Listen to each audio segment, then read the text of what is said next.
Alastair. Hello, nice to see you. Yeah, so today we're really fortunate to be joined by Alastair Humphreys. And Alastair is an author and adventurer, and you've had decades now of kind of exciting stories and things that you've kind of shared. I don't know. Do you want to take a moment just to introduce yourself more? Okay, so I'm an adventurer, I guess. I write books, former teacher in my distant past, enjoy doing a bit of filming and podcasting and stuff. But I guess my story starts with really big adventures. So I spent 4 years cycling around the world, and then I've done other big adventures like walking across southern India, rowing in a little boat across the Atlantic Ocean, walking across the empty quarter desert. So big, kind of stupid, crazy adventures. And then I've gone smaller and smaller ever since then, towards what I call micro adventures, which is about taking the stuff that each of us loves about adventures, different things for each person, and trying to find short, simple, affordable, nearby alternatives to that, on the basis that it's always better to squeeze a little bit of adventure around the margins of our busy days than to do nothing at all. So yeah, gone really small now into micro adventures. I've even got a t-shirt, micro adventures t-shirt. Well, you coined the phrase, isn't it? You're famous for coining it. I did coin the phrase, and when I first coined the phrase about 10 years ago, I thought, I know, I'll sell t-shirts that say micro adventures on. And a few people bought them, but not nearly as many as I anticipated. And so 10 years later, I'm still wearing my stock of micro adventure t-shirts. Well, the thing I was going to say as well is then your ideas are really fundamental to what we've put together with the Ministry of Eco-Education. And we have four pillars, and one of them is a sense of adventure. And what we really try and do is encourage teachers to explore lots of your content and materials and videos and things to help inform their teaching, because there's so much opportunity for teachers to incorporate the concept of microadventure into the school day. And hopefully that's something we'll talk about a bit more. The other thing I was going to say as well is that the micro adventure concept, particularly the kind of 5 to 9 one, has actually been a key part of lots of our school visits, and we've actually taken a few teachers on some 5 to 9s. And then also, when I've gone and visited a few schools, we've done some kind of in the same vein as things you've done, some wild camping before or after visiting a school. Oh, brilliant. That's fantastic to hear. I love that. So the one we're really interested in then is this book. So this is a new book that you've just released, Local, and I guess it takes everything in a particular direction. And you've kind of already hinted at some of that, but what are the key themes then of this book, Local? So one of the reasons I went from big adventures to micro adventures is because whilst it's quite fun to hear about stories about cycling across Africa or crossing oceans, it's not really relevant to most people in daily life. Whereas maybe micro adventures, sleeping on a hill while camping, is more relevant to people.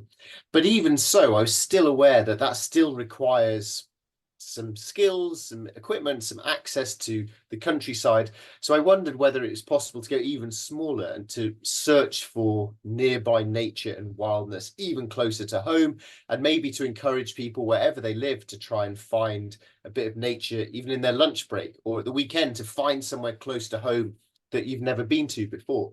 Because if you go to the woods a mile down the road and you've never been to them before, then if you're curious about that and enthusiastic, then I think that that's at least as relevant a bit of exploration as jumping on a plane and flying all the way to the North Pole. So it's about trying to take the curiosity of travel and find stuff really, really close to home. The big pivot, I suppose, which when I started to write the book, I thought it was going to be micro adventures too. Here's some more fun stuff to go and do close to where you live. But actually, it turned into being a book much more about nature and the environment and things, which I wasn't expecting at the start. And there's quite a few key themes that you refer to in terms of access to land, sustainability, and the kind of climate and nature crisis and its impact on the environment. Um, yeah, I guess those have been important things, and you've kind of been researching and pulling on. And I've seen you've also kind of taken a bit more of an interest into that kind of right to roam and those sorts of ideas as well. Yeah, I've been interested in this sort of stuff for a while, as I guess have most of us who care about the outdoors and things. But I've it's only doing this book that moved me towards actually sort of talking publicly about these sorts of things. And there's a few reasons for this. So exploring my local map. I live in a fairly average, half suburban, half countryside, not very exciting land just outside a big city, probably like most of us do. And once I started to pay attention to it, though, I learned so much about the way we use our land and the impact that has on nature and wildlife and the climate, and also about the access to our land. So the restrictions of access to our land, the impact that has on society becoming disconnected from nature, with the implications that has for our physical health and our mental health, but also more broadly, if people are disconnected from nature and the land, then they're probably less likely to care about nature and the land and fixing all of these things. And I feel that if you can encourage people to have more access to the land, as well as fixing those things, it can help educate more people about how to behave responsibly in the countryside to reduce litter and damaging land, and a lot of the problems that the people who are against increasing access raise, quite rightly, the problems that that causes. So it feels to me that there are some linked together problems, but also the solutions. They're not easy, but they're quite simple, and they're also interconnected. And I started to find that quite well. First of all, I got depressed by the first part, and by the end of the book, I got optimistic and hopeful about the solutions. Okay, maybe we can get onto some of those in a minute, because I was going to say that loads of those themes do run through what we've put together. We've got loads of big questions, and lots of them are around land and how we should use them, and why so much land is used for animal rearing and these sorts of things. The other thing then I was going to show is, I've got my OS map, and this was a key part of the book, wasn't it? And I think this is such a tangible thing for schools, isn't it? Yeah, I think the idea of the map, I should have explained, is vital to the whole thing, which the whole of Britain is divided up into 403 of those little orange maps you show, the Explorer series. And roughly, so wherever you live in Britain, you're on one of these maps. And roughly they cover 20 kilometers by 20 kilometers. And I realized that in many ways I knew Africa or China or Bolivia better than I knew some little places close to home, which seemed crazy as an adventurous person. So I decided to commit to spending a whole year only exploring the single map that I live on.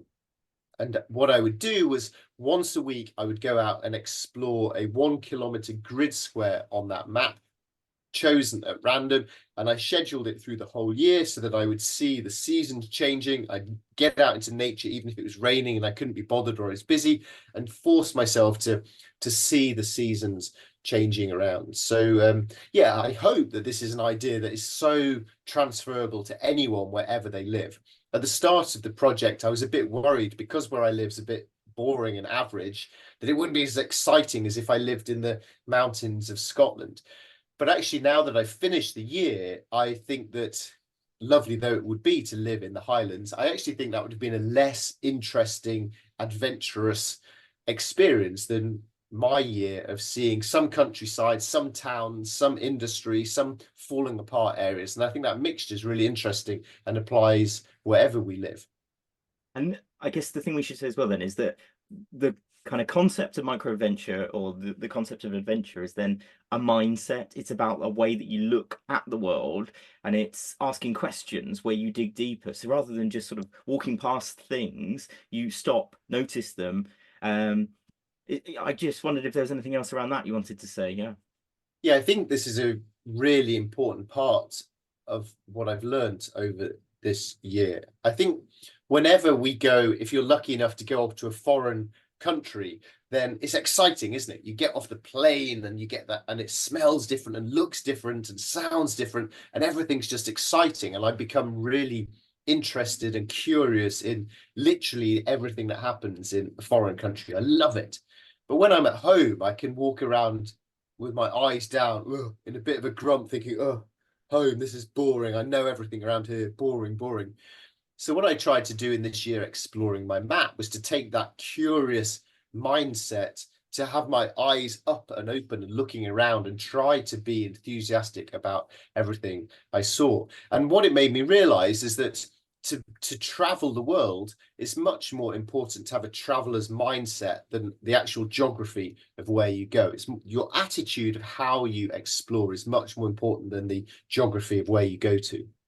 And then I think what we're so interested in is there's so much opportunity within the local area, within that OS map, to be able to teach the curriculum and for teachers to be able to explore and engage young people. Because I think young people can often have that attitude of where I live is boring, it's grey, it might be concrete, there might be lots of cars. But the reality is actually there's these hidden pockets. And I think that's maybe one of the things that comes through in the book, or what I've read so far, is that idea that hidden behind something there's a story, and when you actually start to ask questions and explore that, then you build up a bigger picture, which also is linked maybe to ideas of sort of identity as well, and who we are as people and what a place is like. And again, that's maybe something that we're becoming disconnected, for a whole variety of reasons, but that maybe, yeah, that people are losing. Yes, I think there's a few different topics in there. So I think that the getting to know your place well through committing to exploring it, I think then you can't help but fail to be more connected to it, more interested in it. You'll see the problems in your neighborhood, but maybe you'll also start to see some solutions and some connections. So that was one of the reasons why I began actually the project. So I don't really like where I live, and I'm always yearning to be off somewhere more exciting. So this was a good way of making me connect to where I am. One aspect that was really helpful for me was choosing the grid squares that I visited at random. So like a lot of people who like travel or geography, if I open up a map, I immediately get quite excited and I can see all sorts of possibilities for journeys. I see, oh, the green woodland, that looks nice. And I see the contour lines, think, oh, that'd be a great hill to go and cycle up, or a river, and wow, that'd be an interesting journey to follow that down to that lake. So I'm always looking at maps in terms of journeys. But the downside of that would be that I then have preconceptions about where is interesting and worth visiting. And if I'd chosen my grid squares, I'd have gone to all the hills and woods on my map. But by having the grid squares chosen at random, this then forced me to explore boring towns, or the industrial yards behind towns, or the weird stuff behind motorways that you never really see. And to my surprise, they became my favorite parts of the whole year. I really loved finding this sense of wildness in some of the forgotten, abandoned, ignored parts of the map. And that too then helped me care about those places a little bit more. And then the final thing that I'll add from the question you asked was about in terms of the educational side of it. I was really conscious that as I was walking around the map, I tried to be interested in everything. So everything I saw, I was trying to think, oh, I wonder what this could teach me about the history or the geography or the culture or the sociology of where we are. But I was also very aware that if somebody else was walking these same streets, they'd be interested by different things. There are so many different layers to explore. I did this project on my own, but I was aware that if I'd brought with me, say, a different expert each week, then that would have been a very different teaching experience. So yeah, there's so many different things that you can apply this to. And then I guess a lot of people perceive technology to be a blocker and to stop people engaging with these things. But actually, there were some key bits of technology that enabled you to be, I guess, explore this more. Do you want to talk more about those? Yeah, technology is very much a double-edged sword, I think. So on the one hand, I wanted to get out once a week in order to force me away from my laptop and endless Zoom meetings and emails, and force me out into the fresh air, even if it was rainy and cold. And when I was out there, I didn't listen to music because I wanted to be concentrating on what I was doing. I didn't allow myself to just quickly check my emails as I was walking through the woods. I wanted to be disconnected from technology for all the reasons we talk about all the time. On the other hand, my phone was also a fantastic educational resource. There are brilliant apps that can help with all sorts of different things. And two small examples that I used pretty much every week, but really added to my experience of the whole thing. One is called Seek by iNaturalist, and the other is called Merlin. And Seek, you pointed at any plant or animal or anything like that, and it will tell you the name of that thing. And then suddenly you're starting to learn about it. But also, once you know the name of something, you get a connection to it and you start to learn more about its story and see it in more other places. And then Merlin listens to bird song, and we all love the tweeting of the birds in springtime, but I've got no idea what I'm listening to unless it's a cuckoo or an owl or a seagull. I've got no idea what I'm listening to. But with Merlin, it says, ah, this is a a goldfinch or something. And suddenly then you learn about what you're hearing, and that then makes it a much richer experience. So technology used thoughtfully can certainly add value to these things. Yeah, and before we go more on to the sustainability bit, I just want to take a moment as well that often when we go into schools and do training with teachers, we often talk about the dynamic of the space and the idea that teachers and students spend such long time sat in classrooms and often sat at desks. And I wondered if there was anything you kind of a way to respond to that, because often what we're trying to do is encourage them to spend more time outside with the rest of nature, and we do often do try and encourage them to do things that are a little bit wacky in terms of like barefoot walks or to go and lay and wander and hear. But I don't know if you've got tips or advice maybe for teachers in terms of that. Well, one tip that I'd add on top of that, which is the time, there were some times when I would think, oh, I'm too busy to be doing this stupid project. I've got stuff to be doing. They were the times when, although I felt I couldn't spare the time to go to the woods, I sort of deep down knew that it was the most useful time to go to the woods. And sometimes I'd get to a grid square and I'd be a bit impatient. I'd be like, right, I'm just going to tick off this grid square and then I can get back home to my endless emailing. And on times like that, I'd have to force myself to slow down and settle into the grid square. And one way that I would do that is by putting my phone onto airplane mode and then setting a timer for a set chunk of time. And then I have to actually physically throw my phone out of reach to avoid the temptation. And then I just sit on a log for a chunk of time until the alarm sounded. And it's incredible how difficult it is to spend time on your own, just sitting on a log, doing absolutely nothing. But what a valuable experience it would prove to be as well. So I haven't quite, there's a catchy slogan in here somewhere, which someone clever can work out, but it's something along the lines of logging off and then log on. So I haven't quite worked it out, but it's there Yeah. for the taking. But yes, if you think you're too busy to sit on a log for 10 minutes, you need to sit on a log for 20 minutes. Yeah, we've often encouraged schools and teachers to maybe take tutor time as a walk. So rather than sitting in a classroom, they go for a wander outside. And because often also that experience of walking, the conversations you have are so much richer than if you're sat in a room and also with direct with distractions. The other one as well is staff meetings, to do those outside. And actually, there are some schools that we work with who've moved to that sort of model. They spend so much of their days looking at screens or behind computers that actually those are really good moments to say let's value time outside. Yeah, I think they're great. And just being outside gives you a fresh perspective on things. And also walking side by side for some people is much better for conversations than face to face. So yeah, I think they're all excellent things. Is it called the Daily Mile that a bunch of primary schools do? And these fantastic little things to get little bursts of nature. And one of the premises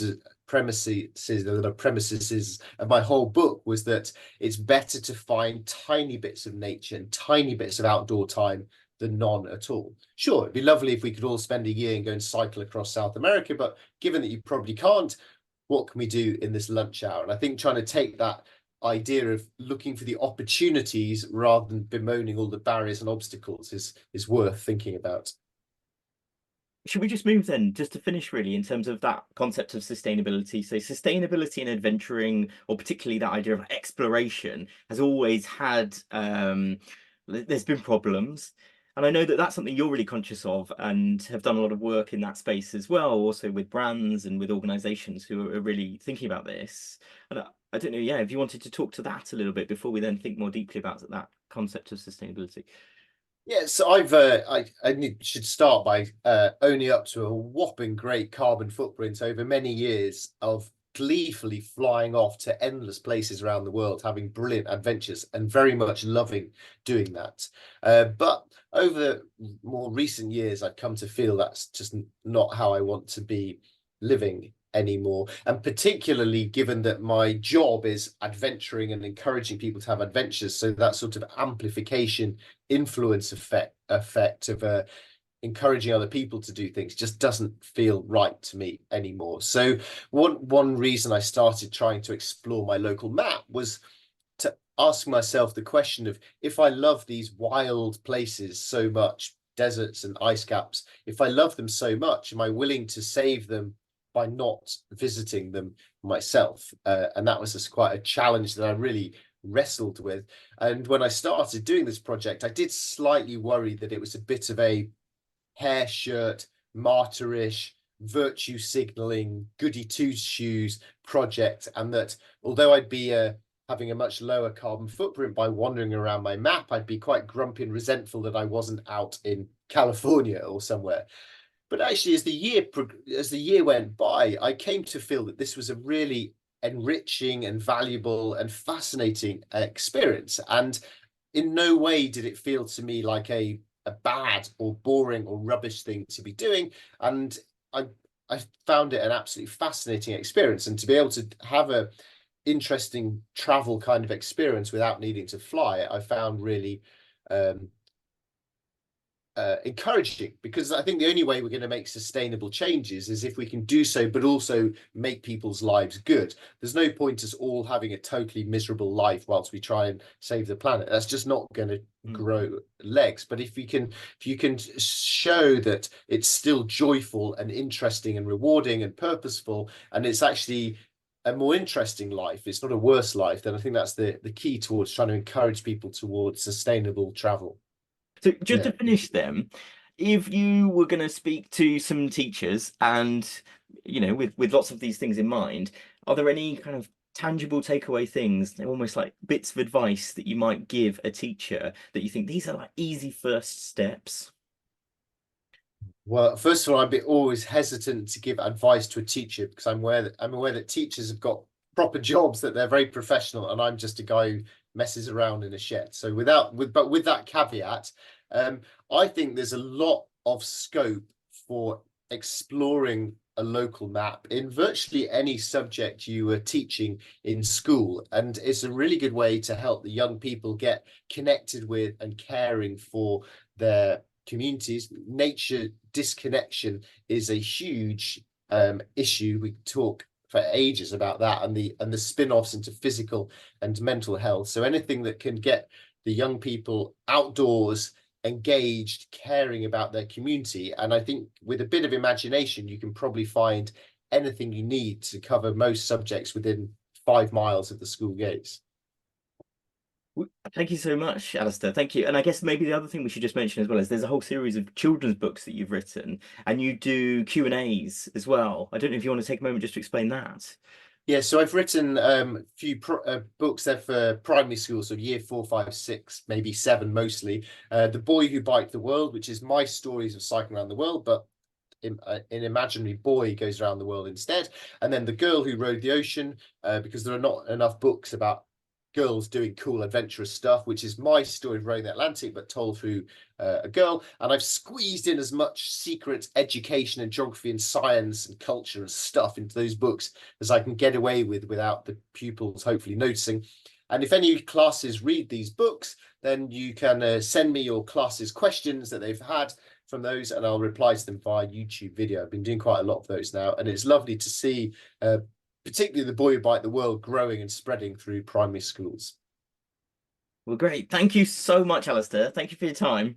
My pleasure. It's been nice talking to you. Thank you, and good luck with the project.